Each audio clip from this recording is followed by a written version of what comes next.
Hi from the living room. Thought I'd stop in, say hello, and show you my placemat. This one is not quite done, but it's how the technique I use for doing a facing. This one's in the process, and you'll see that this little section here hasn't been sewed down. The facing hasn't been sewed down yet, but the video that follows will show you how I do that. Couple of things. This, if you leave these open on a small project, you could, hang it this way, put a dowel in here, would be a nice way instead of putting a sleeve on. Also, I don't think I really touch on the fact that these binding strips that I cut are cut at 2 inches, which I do mention that, but I don't mention the fact that I fold them in half, wrong sides together, like you would a normal binding, and press it. Now, you can use any size you want. I chose to use the 2-inch, where normally I use a 2 1/4 when I'm doing a regular binding. Now these, again, I used a 4 1/2 inch square, folded in half, wrong sides on the edge, and then, this is a finished section. So when you're finishing it, you would sew it. But like I said, if you have a small wall hanging, this would be kind of a cute way to do it. And the video that I saw on YouTube touches on this fact also. Mine is just a little bit different and a more involved video. So I hope you enjoy it. There is, at the end, of course, one of my mistakes. If you see my hair blowing, it's not because the window's open, it's because I got the fan. It's 9,000 degrees outside, at least to me. So I've got the fan going and the AC on, but a little project like this won't make it too hot. You can put it on your lap or one of those little desks so that it's not so hot on you. I hope you have a great rest of the summer. Thank you. Bye-bye. Here we have a placemat ready for binding. While I have done binding in the past for these, I find that it's a little thick, and I thought I'd try something different this time to see how it works.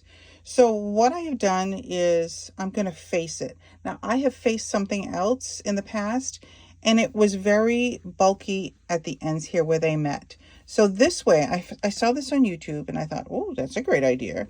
So it's a little less bulky, and in the end, for me, it's a lot easier where you're going to meet in the corner. So what I've done is I've cut these strips at 2 inches. Now, normally I cut my binding at 2 1/4.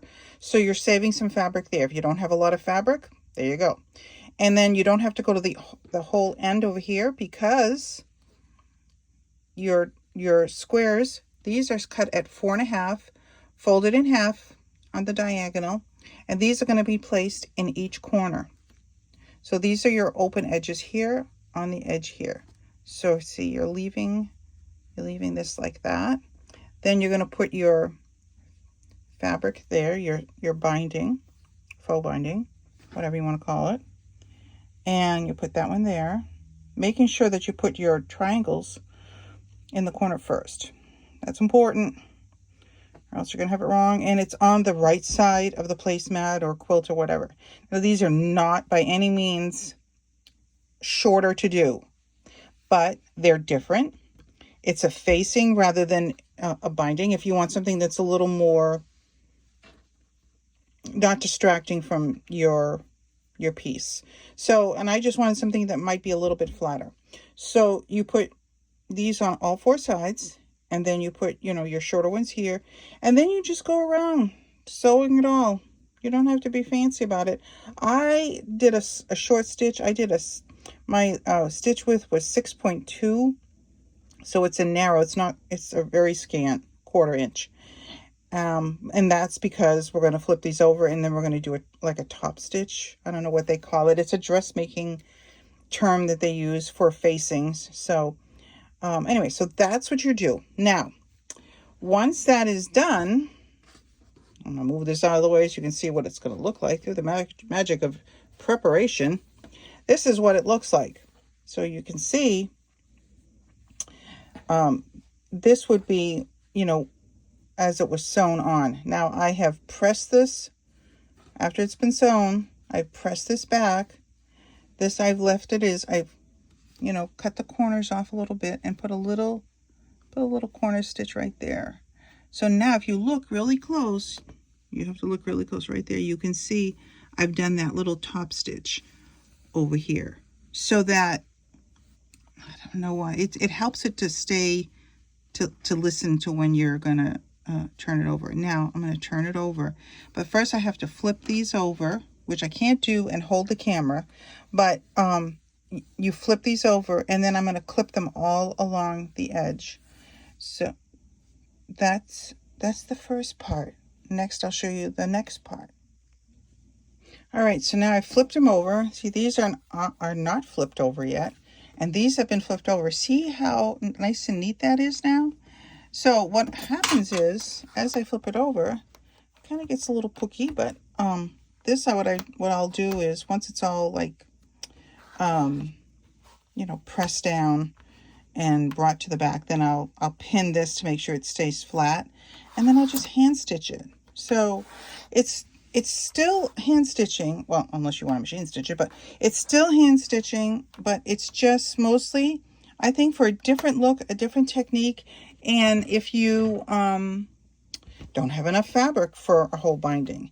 So this is a finished one. If you look, there's the back, and you can see it's all been stitched down all the way around. This will need a good pressing once it's, you know, done, but that's what you do.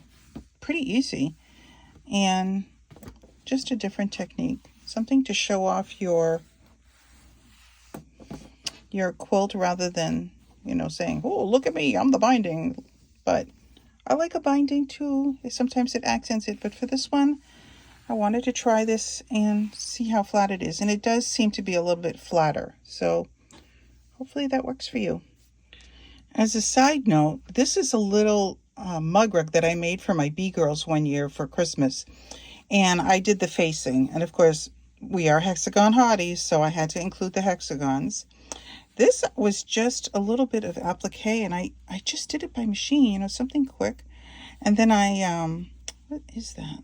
Then I machine quilted it, which, you know, back then I guess I must have been doing a little more machine quilting because it doesn't look too bad. Regardless, it was faced. Now this is the original way that I did it. Again, see, doesn't really matter what's on the back. And I did it this way. So it was a corner. I did the two sides first, and then when I had to kind of do, you know, tuck in the side here and stitch it, it wasn't user friendly. And I mean, it works, and most people will kind of do it that way, but when I found that technique of using those corners, I found it a lot easier. So I guess it's your option if you want to try the original way or my way. Thank you so much.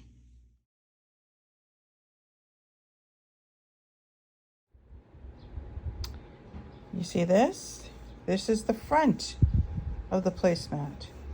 This is the front where you sew these first, then these, and then you flip it over and you do that lovely top stitch. Now, when you're going great guns and you're not paying any attention, you do it wrong. Not only do you do it wrong, because all this is supposed to be over here, you manage to do it on the table runner, not the placemat. So you have all this ripping to do with the fancy seam ripper on the biggest piece you have. Oh, there are days. I guess I need more coffee or to take a break. Good Lord.